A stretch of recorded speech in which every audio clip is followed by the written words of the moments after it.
Spongebob Squarepants isn't a lighthearted kids show about a sea sponge who lives in a pineapple. It's about something much more unsettling, a descent into the demented depths of a fractured psyche. The world of Bikini Bottom has all the hallmarks of a hallucination, or even more absurd, a nightmare, depending on your perspective. Its surreal logic, bizarre characters, and constantly shifting realities are just a few of the anomalies that suggest this. But every dream needs a dreamer, and it's obvious who that is, right? In this dream theory, some believe the dreamer is SpongeBob, the pirate captain who sings the theme song, or even Gary the Snail.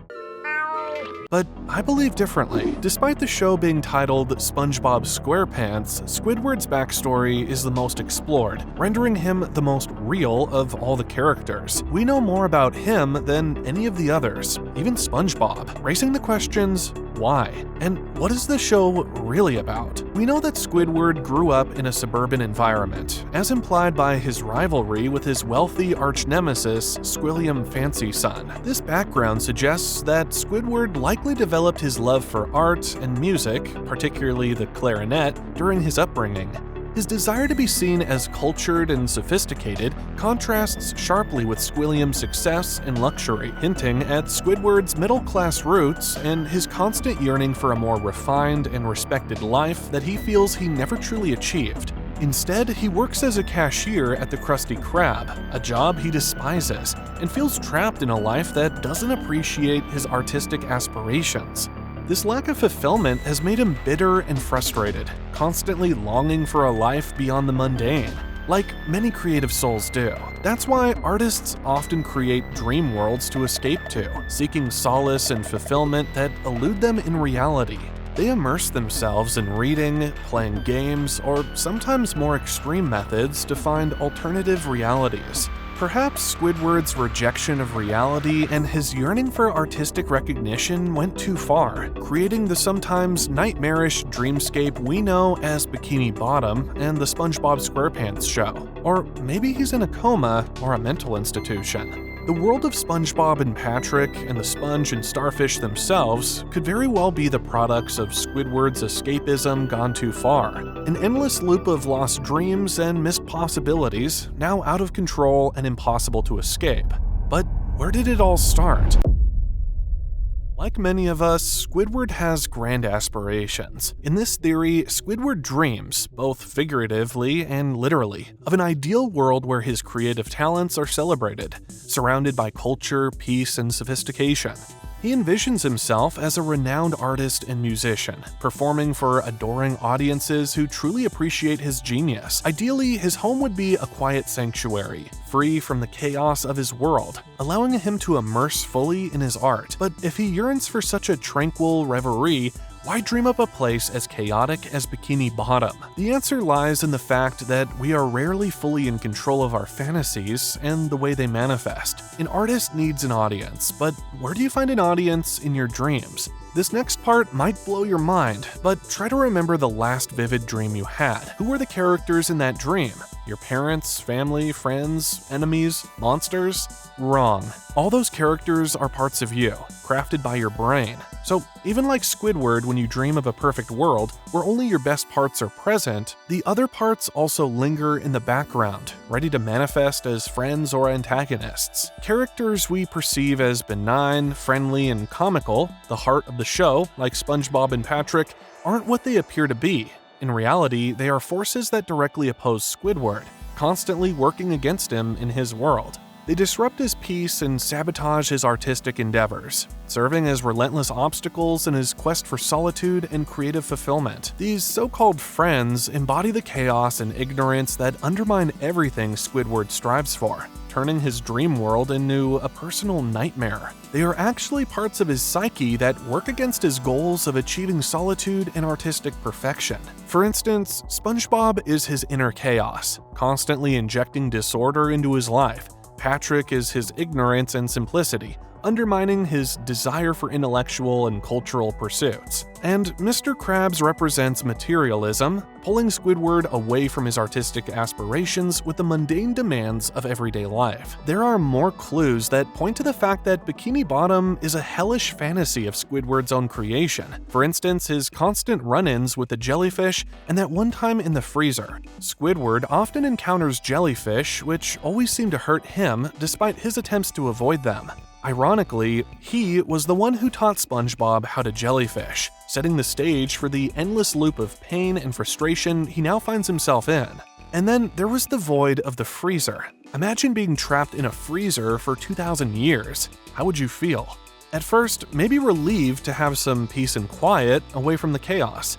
But as time drags on, solitude turns into something darker. No one notices you're gone. No one even bothers to look for you. Squidward's experience isn't just about being alone, it's about being forgotten. His search for solitude becomes a nightmare of isolation, suggesting once again that Bikini Bottom is a creation of his subconscious, where even his desire for peace is twisted into loneliness. But if he is indeed trapped in a weird loop of his own making, how did he become trapped in this horrific fantasy world in the first place?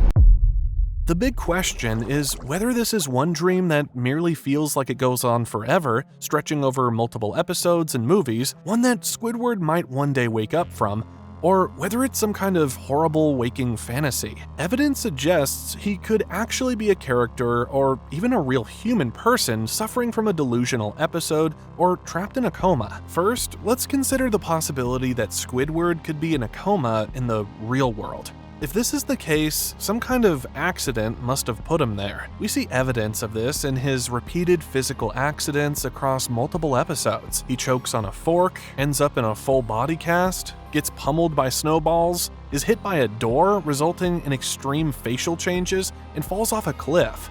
Any of these incidents could have caused him to fall into a coma, leading to the endless dream that is Bikini Bottom. The absurdity of this world reflects his mind's creation, likely rooted in his nihilistic and cynical tendencies, his belief that life is meaningless. This is especially evident in the episode Are You Happy Now?, where Squidward's overwhelming dissatisfaction with life becomes painfully clear. His perceived futility of his efforts might have led him to create a world where his meaninglessness is exaggerated, making his existence in Bikini Bottom a form of punishment or endless cycle of frustration. Yikes. Make sure you're mentally stable before getting yourself into a coma, folks. You never know what might be lurking inside that brain of yours. Another theory is that real-life Squidward is still fully conscious, at least partially, but suffering from a break with reality. This could be similar to John Nash from A Beautiful Mind, who experienced illusions, or someone with dissociative identity disorder, where multiple personalities create alternative realities, much like Shirley Ardell Mason, also known as Sybil, which once again explains the crazy array of characters in Bikini Bottom as being broken shards of Squidward's psyche. But how do you get your brain broken so hard that you dream up undersea pineapples and a murderous plankton?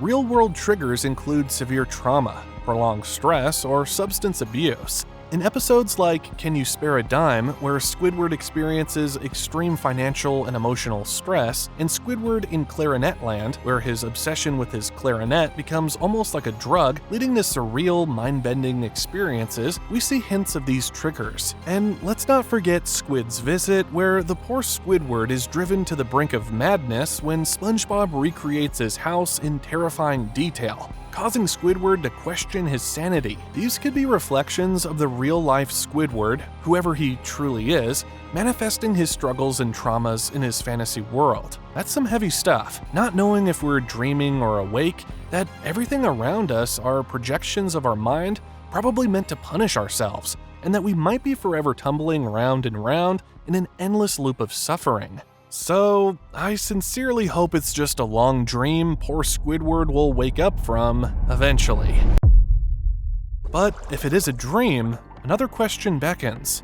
And I know, many of you say the whole show cannot possibly be a fantasy conjured up by Squidward's unconscious. It cannot possibly be a dream.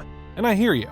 Because how can he dream within his dreams? There are multiple episodes where Squidward dreams or has fantasies within this theoretical dream or delusion. For instance, in Sleepy Time, SpongeBob enters Squidward's dream, where Squidward imagines himself as a famous clarinet player. In Squidward in Clarinet Land, Squidward experiences a surreal adventure involving a giant clarinet, blending reality with fantasy. And in Squilliam Returns, Squidward fantasizes about impressing his rival, Squilliam Fancyson, by pretending to be wealthy and successful, only for reality to intrude on his dream.